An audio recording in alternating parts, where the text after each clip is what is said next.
I can live without sex, but I cannot live without intimacy. I was participating in a conference where a fellow college minister was speaking, but this talk was specifically about her commitment to a celibate life. When I heard these words from the stage, it was like someone hit the brakes too hard in my mind. I can live without sex, I repeated to myself, but I cannot live without intimacy.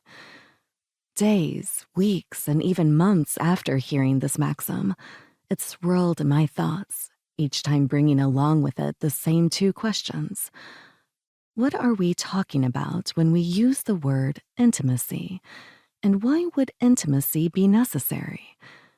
The beauty, or annoyance, of questions like these is that they operate much like a Rube Goldberg machine.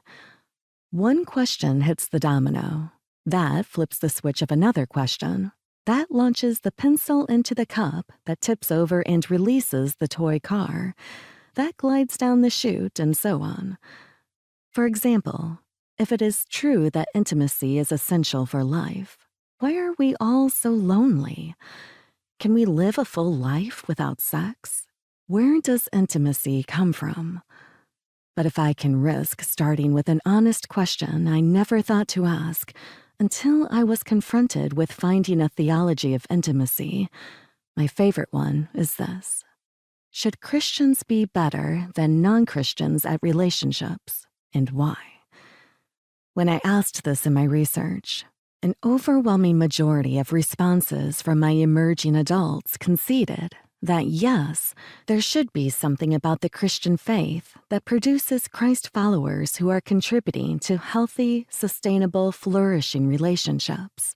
Though many could not articulate what it is specifically about Christian teachings and practices that would make this happen, they agreed that the general premise of Christianity, at the very least, should orient Christians toward healthy relationships. But wait, there's more. Despite the initial consensus, there was another consensus: that the best examples of healthy relationships in their lives were from non-Christians. In fact, my respondents lamented that some of the worst examples of relationships they knew of were relationships between so-called Christians. In the end, it was apparent that the lived experience of my emerging adults did not match their ideology about faith and relationships. But you don't have to take my word for it. Research tracks divorce rates across faith traditions. Even with variables applied for church attendance, regular prayer, and frequency of scripture reading, the stats between those who profess a Christian faith and those who do not are neck and neck in divorce and separation. Even more disturbing is the research on the prevalence of domestic violence in highly religious households.